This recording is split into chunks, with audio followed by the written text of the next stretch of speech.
Hello, my friends, and welcome back.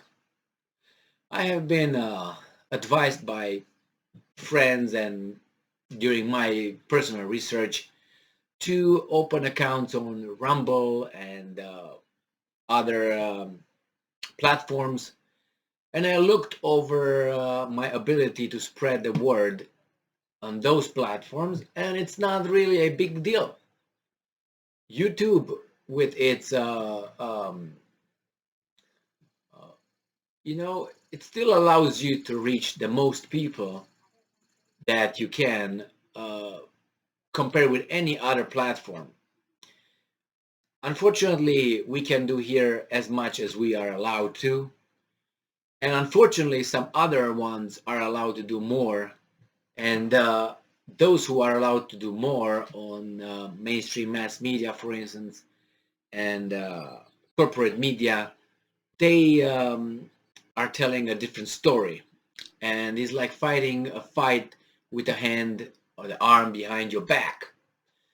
Nevertheless, truth is stronger than lies or deception.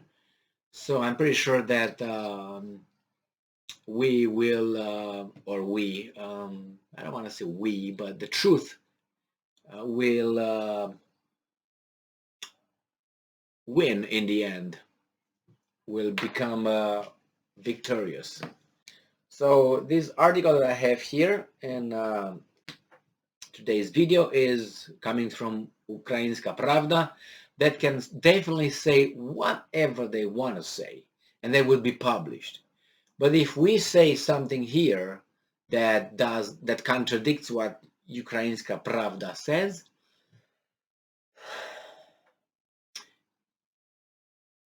you know what I mean. So, Ukrainska Pravda from May 24th, 2022. General Staff. Russia deploys Iskander ballistic missiles systems in Belarus, 50 kilometers from Ukrainian border. That's about 35 miles away from Ukrainian border. Russia has deployed Iskander-M mobile short-range ballistic missile systems in Belarus, 50 kilometers away from the Ukrainian border. Russian troops are reinforcing their positions near the Russian-Ukrainian border. Okay. There is a growing threat of missiles and airstrikes on our country from the territory of Republic of Belarus. The aggressor has deployed a battery of Iskander-M mobile short-range ballistic missile systems in the Brest region, about 50 kilometers away from the Ukrainian state border. So, you know what it is? That is an attempt to make Belarus a belligerent country, participant in a war, therefore not only subject to sanctions, but maybe with some military interventions from not only Ukraine, but other actors. Is that true? I don't know. That's what this side of the I don't know incident war claims. I haven't found the other side to say no, yes, and why. Iskander is a group of operational tactical land-based ballistic missiles complexes, which includes Iskander, Iskander-E, Iskander-K, and Iskander-M. Ballistic missiles launched from an Iskander-M complex can reach targets 500 to 700 kilometers away.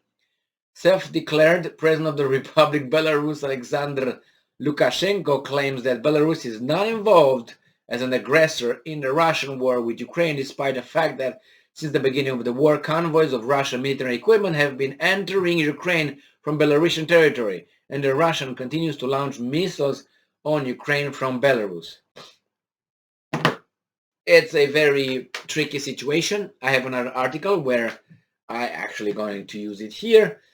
The Belarusian president, not self-proclaimed, but the Lukashenko, also states that he claims, which I think it's kind of coming close to truth.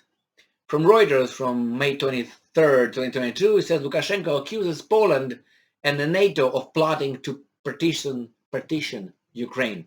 No, I don't know if that's true or not, but the thing is, Lukashenko and the Russian leadership say the same thing, and it's something that I spoke before about nobody liking anybody in the area. It's just a pretense, and the big boss keeps them in check. If the big boss decides that this area should switch sides, that would happen, because the leaders of these countries are not. See, I can't say stuff, because if I say stuff, these guys are going to ban my video. So switch sides. Let's put it. And you being smart enough to figure things out, you know exactly what I mean. But on the other hand, the mainstream mass media can say exactly what they think, true or. So nevertheless, Russia supposedly places some Iskander missiles at the border, probably to hit the Western sponsored convoys coming from Poland into Ukraine to help Ukraine fight the invader. So we'll see what's going on, and if that's true, what will the West do about it? Or maybe Ukraine. What would Ukraine do about it? If rockets are fired from Belarusian soil, then obviously Belarusian is part of the conflict.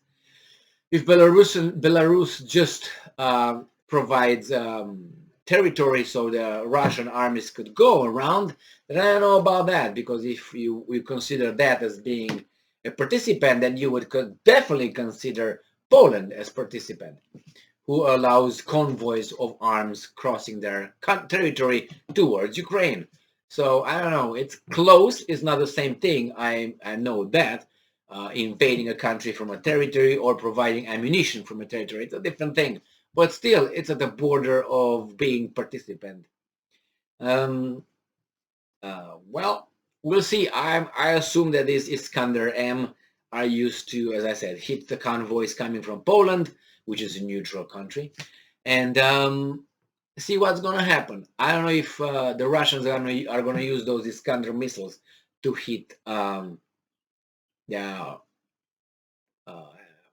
convoys, the NATO convoys, the whatever convoys, under what flag and what leadership they cross. I don't know what actions could be taken about Belarus. I'm assuming that Ukraine could hit Belarus, and then Belarus would say, "Hey, we got hit. We got to go in."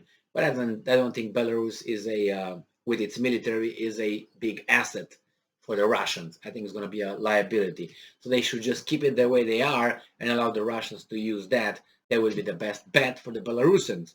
Otherwise, they would be bombarded and hit and all that. Even though sanctions, I think they're against Belarus as well as implemented for the Russians.